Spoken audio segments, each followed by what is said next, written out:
It's Sway in the morning, only on Shade 45. Sway in the morning, Shade 45, 19 minutes past the top. President of the NAACP, Ben Jealous, has joined us.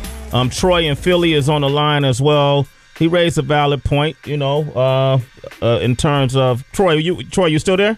Yeah, I'm still here. He agrees with the stop and frisk policy of New York City that seems to be spreading across the country. At least people are flirting with it in Philadelphia. And Troy, you feel like it should happen in that we don't have the same mentality that we had as a people back in the days in the civil rights marches and movement from the 60s and early 70s, right? Yeah, I just think that right now we just lost as a people, and I've been stop and frisk, and I don't feel bad about it because I know I'm clean. So if I know that I'm clean, like I heard them make a point saying you're supposed to only do it when a person looks like they have a gun. What does it look like when somebody has a gun? I just can't understand what the look of a person have a gun, what a person looks like that has a gun. And isn't that kind of a similar, this is when Trayvon Martin, was shot and killed, and because, and I want to get your response to this, Ben Jealous, because George Zimmerman felt like he looked like he had a hoodie, he had the hoodie on. He looked like he was going to cause trouble. Some Skittles, had some iced tea. Yeah, and he ended up losing his life, Troy. So that's one of the reasons why stop and frisk that's right. may not work. Because a lot of people are being falsely accused and their civil rights are being violated. How do you respond to that? Sure. Well, first of all, Troy, just curious, how old were you when you were stopped and frisked? Oh, I'm 37 now. When I was stopped and frisked, 28, 29. Okay. I mean, I lived in a rough neighborhood, so I mean, that's why I can agree. I ain't saying that certain neighborhoods are just rough, and I believe the mentality of the people in certain neighborhoods are that of like a thug mentality. So, sure.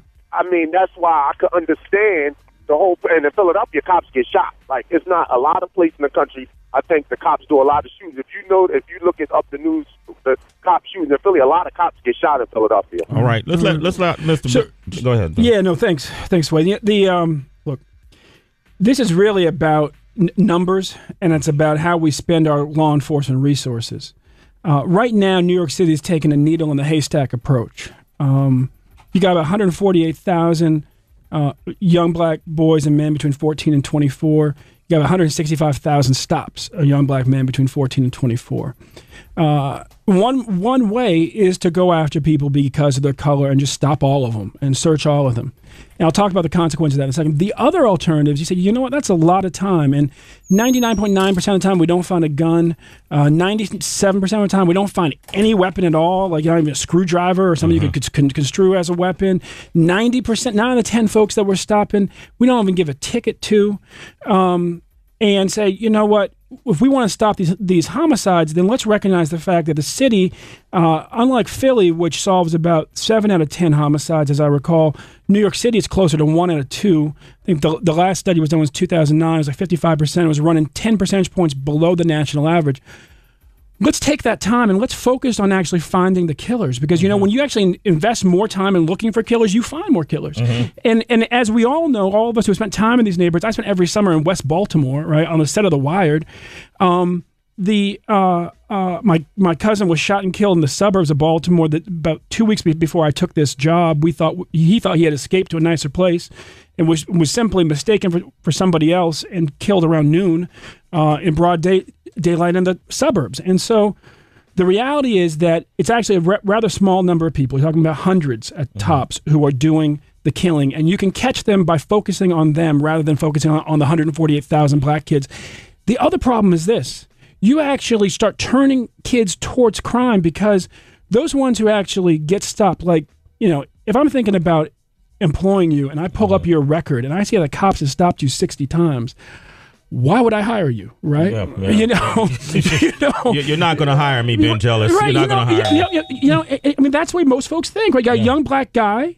They tend to suspect us of being criminals as it is. Yeah. And then you see he's stopped by the cops like every week, And then the other thing is this, right? They go in your pockets. And so about 3 out of 4 grown-ups in this country have tried pot at least once. Yeah. So if you just focus on one population, you actually find drugs a lot more often because you aren't going in everybody's pockets. Those kids now Sometimes they have to get kicked out of public housing. Yeah. They can't apply for a federal scholarship. Massive, and they have trouble finding a job. So now you've locked them out of the regular economy. You lock them into a different economy. And on top of all that, here's the thing that drives me crazy. When they actually stop white folks, they're twice as likely to have a weapon on them.